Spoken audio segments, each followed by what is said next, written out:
What is going on, everybody? Welcome to the Locked In Sports Podcast. This is our 2025 Chicago Cubs team preview. My hometown team, not the team that I'm a fan of, but the team that plays in the city that I do live in right now. Luis, how you doing? Hey, it's time to talk about the throwing philosopher, some Chicago hot dogs. Maybe we head out to where the Bears filmed and eat some good food out there. I think the Bears filmed somewhere in River North. I'm not exactly sure. I haven't done extensive research. About midway through season 3 right now of the Bear, and kind of just slowing down. Mr. Beef. Yeah, it's whatever. The Bear now. Mr. Beef is long gone. That was season 1. Yeah. It's season 1. Season 2 is peak, and I got to get through season 3. It's been a little bit shorter. Hey, can I ask you something that we're on TV shows? And I know this is for the listeners at the end of the day. Like, this is dropping real soon in the next couple of days, but have you started White Lotus? I have not got into White Lotus yet. White Lotus season 3 is elite. It is elite television. Yeah, I've watched the previews, and it does. I don't know if the previews don't do a good job of kind of hyping up the show, but the trailers don't get me excited to watch White Lotus. So I don't know. It's definitely if Armand watches the show, it's a good show because he puts a stamp of approval. So. True, fair enough. Fair enough. But today we're talking about the throwing philosopher, the Chicago Cubs, the Ricketts family. I know you have your opinions on that team this year, but let's talk about them. What do you think about what they've done this offseason in general? They acquired Kyle Tucker, exchanging Isaac Paredes and some prospects down for him. Cody Bellinger's gone. Essentially, their lineup reads out as follows: Ian Happ at left, the switch hitter, Kyle Tucker. They got Seiya Suzuki DHing, Michael Busch at first, Dansby Swanson at shortstop, Nico Hoerner at second base, who is missing the Tokyo series, but they're trying to get him for domestic opening day. He had a injury over the offseason. He had a flexor tendon surgery back in October. Matt Shaw is at third. Pete Crow-Armstrong is playing center field, and then Miguel Amaya is catching. They did sign John Berti and Justin Turner, so you could see Justin Turner get in the mix at third base. Pitching-wise, they have Shota Imanaga, the throwing philosopher there, or as they call him, Mike Imanaga, Justin Steele, Jameson Taillon, Matthew Boyd, and Colin Ray. The big head honcho in the bullpen is Ryan Presley. So, William, tell me how you feel about this team. Team went 83-79, a mix of homegrown, free agent, and trade talent led by Jed Hoyer. Yeah, the offseason acquisition of Kyle Tucker was huge. We have him. I think we had him at 8th in our top 10 MLB players right now. He is great. He can go 30 for 30 or have a 30-30 season, 30 home runs, 30 stolen bases in a contract year. So much of Wrigley kind of just depends on how the wind's blowing that day. So we'll see if he can get up to 30 home runs, but it can be a very hitter-friendly park. It can also be a pitcher-friendly park. But I think that's a great addition to their outfield. The outfield projects to play really good defense. Kyle Tucker's a solid defender. Ian Happ's won 3 straight Gold Gloves in left field. And then you got PCA, who, still really early in his career, but he's coming into this season as the solidified starting center fielder on opening day, which is something that he has not had yet in his career. So he's got that job. He's an elite defender. I think their outfield is going to play really good defense. Same with shortstop. Dansby Swanson, he's in year 3 of his mega, 200 million plus, whatever the deal was, 7 years contract. He's a defensive stalwart. The bat is a question mark. And I think that's kind of where the biggest question mark really with this team this year comes is, can they hit? Last year, the lineup was disappointing. There was not much power. They were 20th in home runs last season, 17th in average, and 13th in OBP. You lose Cody Bellinger, who wasn't as great last year as he was in 2023, but that's still a power bat that's out the window. Now, I'd much rather have Kyle Tucker in that lineup, but they do lose Bellinger.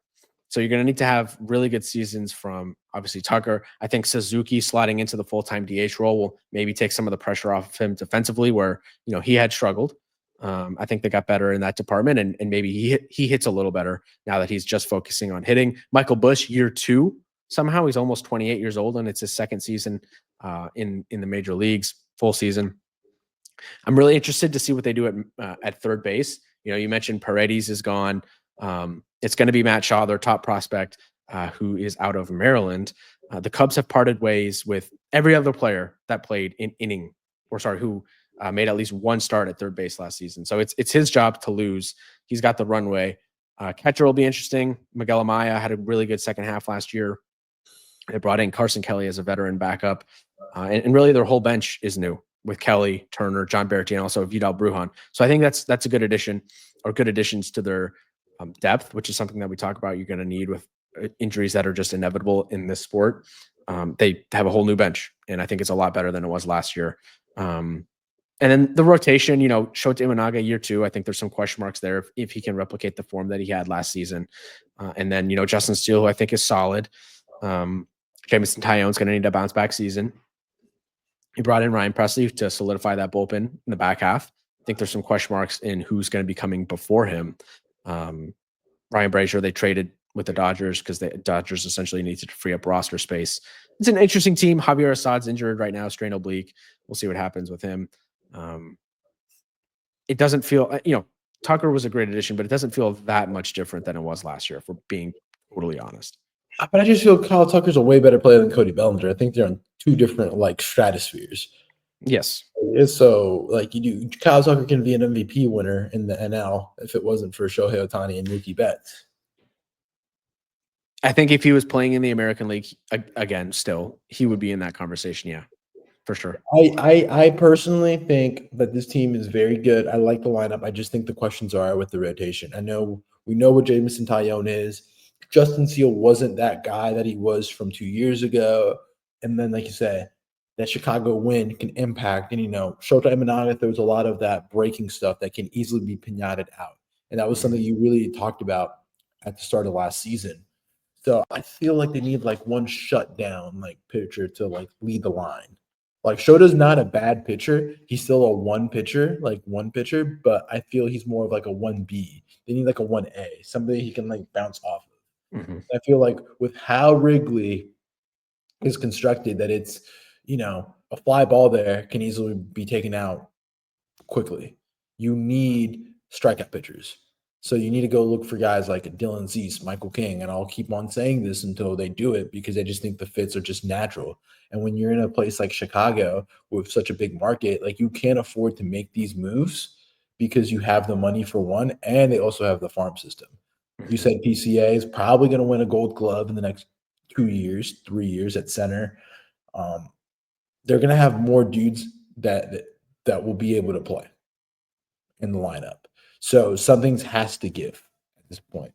I do enjoy Justin Turner going there because he is a veteran piece. It gets him a guy that's won before and been in multiple different clubhouses that will kind of show how the young guys how to come up. The bullpen is a question, in my opinion. I mean, last year they had Hector Neris, who was one of the big signings in there. He's not there anymore. It'll be very interesting to see how this bullpen turns out. A lot of question marks. I mean, Ryan Pressly is okay. There's a reason they went out and paid for Josh Hader down in Houston. So I just think there's a lot of question marks more on the rotation and bullpen side. Yeah, I don't think – I would say, sorry. I think the biggest weakness of this roster is definitely the bullpen. And there's so much, Ryan Pressly is a good closer. He's not a great closer. And that's kind of been a position of weakness for this team really since Aroldis Chapman left. They haven't had a solidified closer. It's been historic. If you think about all the Cubs teams that I've been taking a part of our generation, I remember with those Carlos Zambrano days and the days in the 2010s and the 2000s, it was Carlos Marmol, it was Pedro Strop, it was dudes that would just get pinated, and it wasn't until Chapman came in for half season and did the job. And even he, messed up in Game 7 of the World Series, almost lost them the championship. So there's question marks with Pressly, and really the bullpen is so hard to predict because year over year, you can get these random guys that have great seasons. You could see Tyson Miller come out of nowhere and have a good year. Ryan Brazier coming over from the Dodgers have a good year. Porter Hodge, finally played to his potential. He's only 24. Nate Pearson, a guy that didn't really work out in Toronto, can he play to his potential? There's just so many question marks in the pen. We'll see if any of those guys pan out.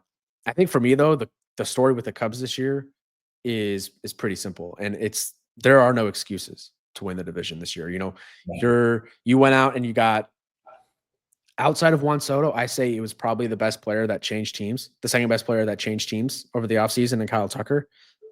You have, in my opinion, the best player in the division with Tucker. You have by far the best defense in the division. You have the most aggregate talent in this division. You're one of the few teams, even if we complain about the Cubs not going out and spending money the way that they could, they're one of the few teams in this division that has actually tried to make their team better this offseason. You got teams like the Pirates and the Cardinals that are clearly just not trying. And, the Reds, they're still young. They're relying on the youth. They're not necessarily going out and splashing on free agents. You got the Brewers who rely on their development every year. And, they lost Devin Williams this offseason. They lost Willie Adames this offseason. Like, you would think they would take a step back. I took their under. So I'm kind of bearish on the Brewers. This is the year for the Cubs. There's really no excuse. You have the most talent. You have the best lineup. You have maybe not the best rotation, but you have maybe the best rotation depth.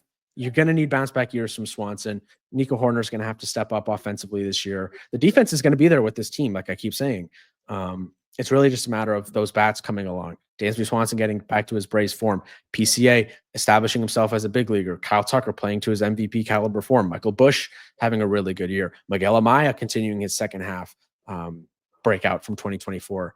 There is so much pressure on this team this year. It might break them, but Cubs fans are sick of what they've seen the past few seasons, hovering around 500. They're a better team than that. They have a good manager. They spent a fortune to bring in Craig Counsell. It didn't work out last year. They finished 10 games behind the Brewers, the team that he left.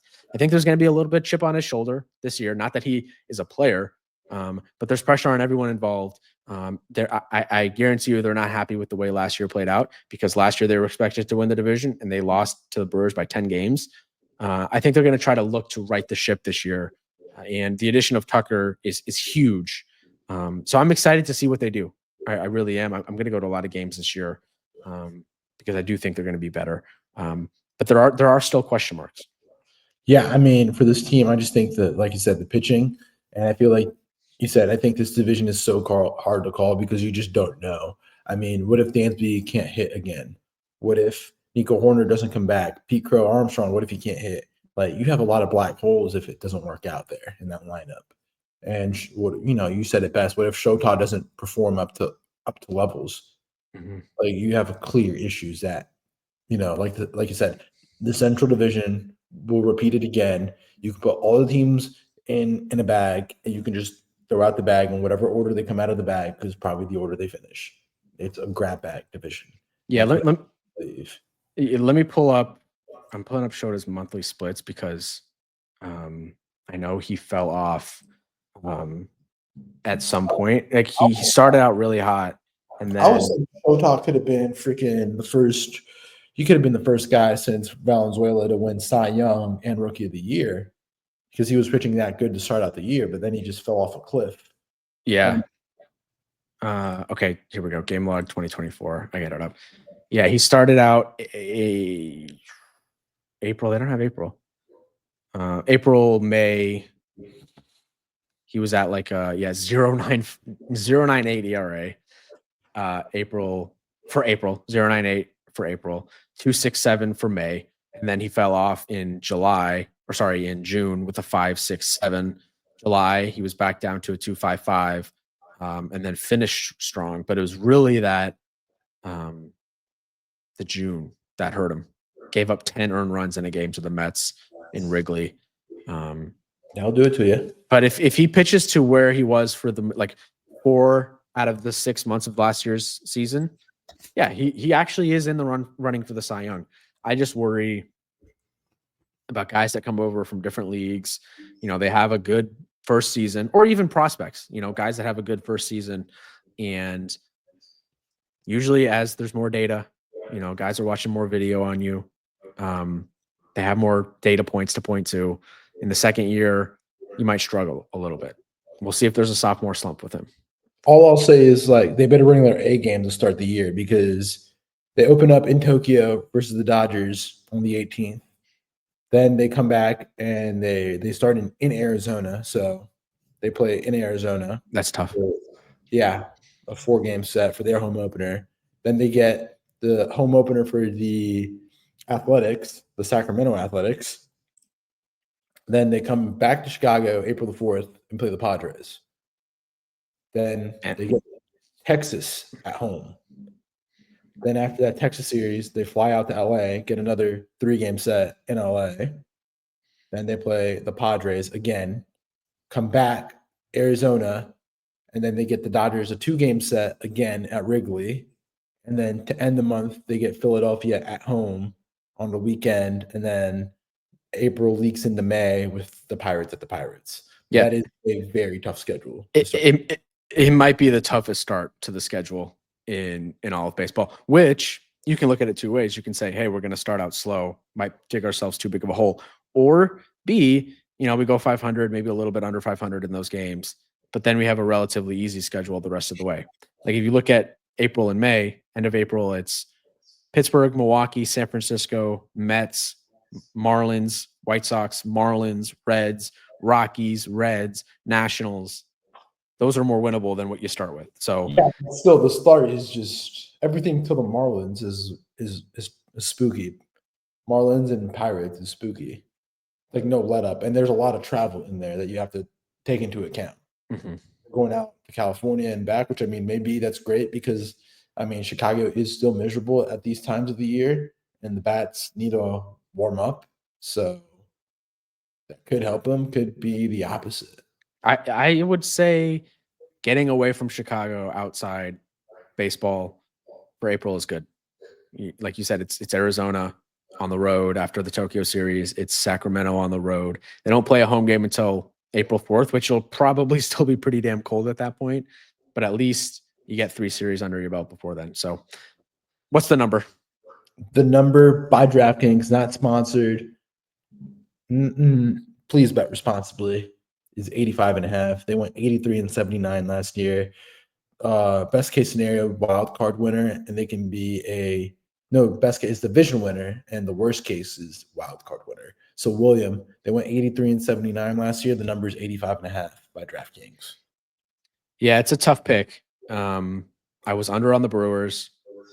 Or sorry, no, I was over on the Brewers, under on the Pirates and Cardinals, and over on the Reds. Could go either way. I could see them. I think the worst they could do is 70-something wins. And the best they can do, I don't think they're going to get 90. I think the best they could do is like 88. I'm looking at them at 86, 87. Yeah, so yeah. I'm going to go over. I'm thinking the over as well. I think Kyle Tucker is a very good player. I think you'll see levels from him.